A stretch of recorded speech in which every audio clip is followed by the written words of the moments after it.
Hello അസ്സലാമലൈക്കും, welcome back Ramla's കിച്ചണിലേക്ക് നിങ്ങൾക്ക് എല്ലാവർക്കും സ്വാഗതം.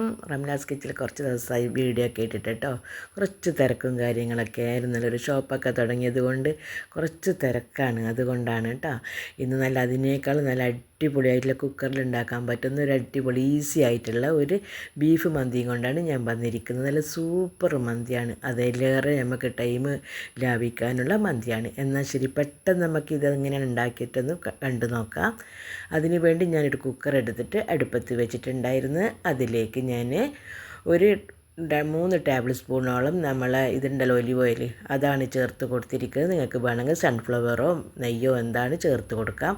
അതിലേക്ക് ഒരു കഷ്ണം പട്ട, ഒരു 2-3 കറാമ്പ്, ഒരു 5-6 ഏലക്കായ, പിന്നെ 2 ബേ ലീഫ്, ഇതൊക്കെ ചേർത്ത് കൊടുക്കുക. അതൊക്കെ ചേർത്ത് നല്ലതുപോലെ പൊട്ടി വരണം. പിന്നെ അതിലേക്ക് ഞാൻ ചേർത്ത് കൊടുക്കുന്നത് 1 ടേബിൾ സ്പൂണോളം മുതുമം കുരുമുളകാണ്. മുതുമം കുരുമുളകും ചേർത്ത് കൊടുത്തതിന് ശേഷം പിന്നെ അതിലേക്ക് 1 ടേബിൾ സ്പൂണോളം മുതുമം മല്ലിയും ഞാൻ ചേർത്ത് കൊടുക്കുന്നുണ്ട്. എല്ലാം ചേർത്ത് നല്ലതുപോലെ എണ്ണയിൽ കിടന്ന് നല്ലതുപോലെ മൂത്ത് വരണം. നല്ലതുപോലെ നമ്മൾ എണ്ണയിൽ കിടന്ന് മൂത്ത് വരുമ്പോൾ പിന്നെ ഞാൻ അതിലേക്ക് ചേർത്ത് കൊടുക്കുന്നത് 2 മീഡിയം സൈസ് സവാളയാണ്, നമ്മൾ വലിയ ഉള്ളി. അത് നല്ലതുപോലെ കട്ട് ചെയ്തിട്ട് അതും ചേർത്ത് കൊടുക്കാം. അതും ചേർത്ത് കൊടുത്ത ശേഷം ഒന്ന് നല്ലതുപോലെ ഒന്ന് ഇളക്കി കൊടുക്കാം. അധികം ചുവപ്പ് കളറാവുകയൊന്നും വേണ്ട ഉള്ളി, ഒന്ന് വാടിയെടുക്കണം. ഒന്ന് നല്ലതുപോലെ ഇളക്കി കൊടുത്ത ശേഷം പിന്നെ ഞാൻ അതിലേക്ക് ചേർത്ത് കൊടുക്കുന്നതെന്ന് പറഞ്ഞു കഴിഞ്ഞാൽ നമ്മളെ ചിക്കൻ ക്യൂവാണ്. അത് എൻ്റെ കയ്യിൽ ഇപ്പം ബീഫിൻ്റെ ഇല്ലാത്തതുകൊണ്ടാണ് ഞാൻ ചിക്കൻ ഇട്ട് കൊടുക്കുന്നത്. അത് 2 എണ്ണം ചേർത്ത് കൊടുക്കാം. ഒരു പാക്കറ്റിൽ 2 എണ്ണം നമുക്കത് ചേർത്ത് കൊടുക്കാം. അത് ചേർത്ത് കൊടുത്ത ശേഷം നല്ലതുപോലെ ഒന്ന് ഇളക്കി കൊടുത്തതിന് ശേഷം പിന്നെ ഞാൻ അതിലേക്ക് ചേർത്ത് കൊടുക്കുന്നത് 1 ടേബിൾ സ്പൂൺ ഇഞ്ചി വെളുത്തുള്ളി പേസ്റ്റാണ്. ഇഞ്ചി വെളുത്തുള്ളി പേസ്റ്റും ചേർത്ത് കൊടുത്ത് നല്ലതുപോലെ തന്നെ ചേർത്ത് ഒന്ന് ഇളക്കി കൊടുത്തതിന് ശേഷം പിന്നെ ഞാൻ അതിലേക്ക് 1 ടീസ്പൂണോളം മുളക് പൊടിയും, അതേപോലെ 1 ടേബിൾ സ്പൂണോളം മന്തി അറബിക്ക് മസാലപ്പൊടി ഉണ്ടല്ലോ, അതാണ് ഹോം മെയ്ഡാണ്, അതും കൂടി ചേർത്ത് കൊടുക്കുക. അതും ചേർത്ത് കൊടുത്ത പിന്നെ ഞാൻ അതിലേക്ക് ചേർത്ത് കൊടുക്കുന്നത് 1/4 ടീസ്പൂണ് നല്ല ജീരകവും 1/2 ടീസ്പൂണ് പെരുംജീരകമാണ്. ഈ 2 ജീരകവും ആദ്യം ഏലക്കായ ഇതൊക്കെ പൊട്ടിക്കുമ്പം അതിൽ ചേർത്ത് കൊടുക്കണം. ഞാൻ വിട്ടു പോയത് കൊണ്ടാണ് ഞാനിപ്പോൾ ഇതിലേക്ക് ചേർത്ത് കൊടുത്തത്. അതെല്ലാം ചേർത്ത് നല്ലതുപോലെ ഇളക്കിയതിന് ശേഷം ഞാൻ അതിലേക്ക് 1 കിലോ പോലും ബീഫാണ് വലിയ കഷ്ണങ്ങളാക്കിയത്, അതും ചേർത്ത് കൊടുക്കാം.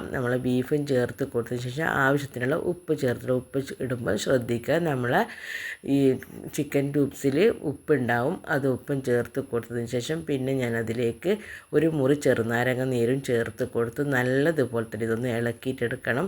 2-3 മിനിറ്റോളം ഇതേപോലെ നല്ലതുപോലെ തന്നെ മസാലയും ബീഫൊക്കെ പിടിക്കുന്ന രൂപത്തിൽ ഇളക്കി കൊടുക്കാം. അതിലേക്ക് 1 കൈപ്പിടി നിറയെ തന്നെ മല്ലിയിലയും ചേർത്ത് കൊടുത്തതിന് ശേഷം നല്ലതുപോലെ ഇതൊന്ന് ഇളക്കി കൊടുക്കാം. വേറൊരു മസാല നമ്മളിപ്പോൾ ഇതിലേക്ക് ചേർക്കുന്നില്ല ഒന്നും തന്നെ. അടിപൊളി ബിരിയാണിയാണ്, പെട്ടെന്ന് തന്നെ ഉണ്ടാക്കാൻ വേണ്ടി പറ്റും. അങ്ങനെ നമ്മൾക്ക് വെള്ളമൊന്നും ചേർക്കേണ്ട, നമ്മൾ കുക്കർ അടച്ച് നമുക്കിതൊന്ന് വേവിച്ചിട്ടെടുക്കണം. ഒരു 6 വിസിൽ വരെ ഞാൻ വേവിച്ചിട്ടുണ്ടായിരുന്നു. 6 വിസിലൊക്കെ കഴിഞ്ഞപ്പോഴാണ് ഞാനിതൊന്ന് തുറന്ന് നോക്കിയപ്പോൾ ബീഫൊക്കെ നല്ലതുപോലെ അടിപൊളിയായിട്ട് തന്നെ വെന്തിട്ടുണ്ട്. നമുക്കൊന്ന് എടുത്ത് നോക്കാം. ബീഫൊക്കെ വെന്ത് കാണും. മസാലയൊക്കെ നല്ല സൂപ്പറായിട്ട് തന്നെ വന്നിട്ടുണ്ട്. ഇത് കുക്കർ ബിരിയാണിയാണ് ഞാൻ ഉണ്ടാക്കുന്നത് കേട്ടോ. കുക്കറിലാണ് ഈ മന്തി ഞാൻ ഉണ്ടാക്കുന്നത്. ഇനി നല്ല ബീഫൊക്കെ വെന്തിട്ടുണ്ട്. ഒരു കടായി എടുത്ത് അടുപ്പത്ത് വെക്കുക. അത് ചൂടായി വരുമ്പോൾ അതിലേക്ക് 1 ടേബിൾ സ്പൂണോളം ഒലിവ് ഓയിൽ ഒഴിച്ച് കൊടുത്ത ശേഷം അതിലേക്ക് ബീഫിൻ്റെ കഷ്ണങ്ങൾ മാത്രം അതിൽ നിന്ന് എടുത്ത് ഇതിലേക്ക് ചേർത്ത് കൊടുക്കുക. ഇത് നല്ലതുപോലെ നമുക്കൊന്ന് ഫ്രൈ ചെയ്തിട്ടെടുക്കണം. നല്ലതുപോലെ മസാലയൊക്കെ ഒന്ന് വറ്റിച്ച് നല്ലതുപോലെ തന്നെ ഇതേപോലെ നല്ലതുപോലെ ഫ്രൈ ആക്കിയിട്ടൊക്കെ ഉണക്കിയെടുക്കണം. നിങ്ങൾക്ക് വേണമെങ്കിൽ ഫ്രൈ ചെയ്യാതെയും ഇതേപോലെ ചെയ്യാം, പക്ഷേ ഫ്രൈ ചെയ്യുമ്പോൾ കുറച്ചുകൂടി ചോറുണ്ടാക്കാം. അതിന് വേണ്ടി ബീഫ് വെച്ച് അതേ കുക്കറിൽ തന്നെ അതിൻ്റെ മസാല അടക്കം എടുത്ത് വെച്ചിട്ടുണ്ട്. അതിലേക്ക് ഞാൻ ഒരു 4.5 കപ്പോളം ഞാൻ വെള്ളം ചൂടാക്കി വെച്ചിട്ടുണ്ടായിരുന്നു, തിളപ്പിച്ചിട്ട് ആ വെള്ളം ചേർത്ത് കൊടുത്തതിന് ശേഷം നമുക്കതിലേക്ക് ഞാൻ 2 ചിക്കൻ ട്യൂബ്സ് ഉണ്ടല്ലോ അതും കൂടി ചേർത്ത് കൊടുത്ത് ഇതിലേക്ക് ഞാൻ ഒട്ടും തന്നെ അരിയിൽ ഉപ്പിടുന്നില്ല. പിന്നെ വേറെ മസാലകളോ കാര്യങ്ങളോ ഒന്നും വേണ്ട. നമ്മൾക്ക് ആവശ്യത്തിന് നമ്മളെ മസാലയിൽ തന്നെ ഉണ്ട്. അതൊക്കെ ചേർത്ത് കൊടുത്ത ശേഷം നല്ലതുപോലെ ഒന്ന് ഇളക്കി കൊടുത്തതിന് ശേഷം പിന്നെ നമ്മളിതിലേക്ക് ചേർക്കുന്നത് ഞാൻ സാധാരണയുള്ള ബാസ്മതി അരി കൊണ്ടാണ്. നമ്മൾ ഫ്രൈഡ് റൈസൊക്കെ ഉണ്ടാക്കുന്ന സാധാരണ നോർമൽ ബാസ്മതി അരി കൊണ്ടാണ് ഞാൻ മന്തി ഉണ്ടാക്കുന്നത്. അത് ഞാൻ പിന്നെ നല്ലതുപോലെ തന്നെ കഴുകിയിട്ടൊക്കെ ഞാൻ ഒരു 20 മിനിറ്റോളം ഞാൻ വെള്ളത്തിൽ സോക്ക് ചെയ്യാൻ വേണ്ടി വെച്ചിട്ടുണ്ടായിരുന്നു. അതൊരു അരിപ്പയിലിട്ട് അതിൻ്റെ വെള്ളമൊക്കെ കളഞ്ഞതിന് ശേഷം നമുക്കിതിലേക്കൊന്ന് നമ്മളെ വെള്ളത്തിലേക്ക് ചേർത്ത് കൊടുക്കാം. നല്ലതുപോലെ ചേർത്ത് കൊടുത്തതിന് ശേഷം ഇതൊന്ന് ഇളക്കി കൊടുക്കാം. ഇളക്കിയിട്ടൊക്കെ കൊടുത്ത് നമ്മൾക്കിതൊന്ന് അടച്ച് വെക്കണം. നല്ലതുപോലെ തന്നെ ഒരു 20 മിനിറ്റോളം മതി നമ്മൾക്കിതൊന്ന് സോക്ക് ചെയ്യാൻ വേണ്ടി. അന്നേരം തന്നെ അരി നല്ലതുപോലെ പുതിർന്ന് അരി ഇങ്ങനെ വെണ്ണം വെച്ചിട്ട് വരും. ഞാൻ മന്തി ഉണ്ടാക്കുന്നത് ഇതേ അരി കൊണ്ട് തന്നെയാണ്. നിങ്ങൾക്ക് വേണമെങ്കിൽ സെല്ലാം റൈസ് ഉണ്ട്, അങ്ങനെ പല റൈസും ഉണ്ടല്ലോ, അരിയുണ്ടല്ലോ, അത് വേണമെങ്കിൽ വാങ്ങാം. ഇനി നമ്മൾക്ക് ഇളക്കി കൊടുത്ത ശേഷം നമുക്ക് അടച്ച് വെച്ച് ഒരു വിസിൽ വരുന്നത് വരെ നമുക്ക് വേവിച്ചിട്ടെടുക്കണം. അതിന് നമ്മൾ ഫ്രൈ ചെയ്യാനിട്ട് നമ്മളെ ബീഫൊക്കെ നല്ലതുപോലെ തന്നെ എല്ലാം തന്നെ മസാലയൊക്കെ ഇതായി നല്ലതുപോലെ ഫ്രൈ ആയിട്ടൊക്കെ വന്നിട്ടുണ്ട്. ഇനി നമ്മൾക്ക് അതിലേക്ക് ഒരു 3/4 ടീസ്പൂണ് കുരുമുളകും ചേർത്ത് കൊടുത്ത് നല്ലതുപോലെ ഇളക്കിയതിന് ശേഷം നമുക്ക് ഈ പാത്രത്തിൽ നിന്ന് മാറ്റി വെക്കാം. ഞാനെല്ലാം തന്നെ ഫ്രൈ ചെയ്തിട്ട് മാറ്റി വെച്ചിട്ടുണ്ട്. നമ്മൾ ചോറ് ഞാൻ നേരത്തെ തന്നെ ഓഫാക്കി വെച്ചിട്ടുണ്ട്. ഒരു വിസിൽ വന്നപ്പം തന്നെ നമുക്ക് തുറന്ന് നോക്കാം. അടിപൊളിയായിട്ട് തന്നെ ഒട്ടും തന്നെ ഒട്ടാതെ തന്നെ നല്ലൊരു റൈസായിട്ട് കിട്ടിയിട്ടുണ്ട്.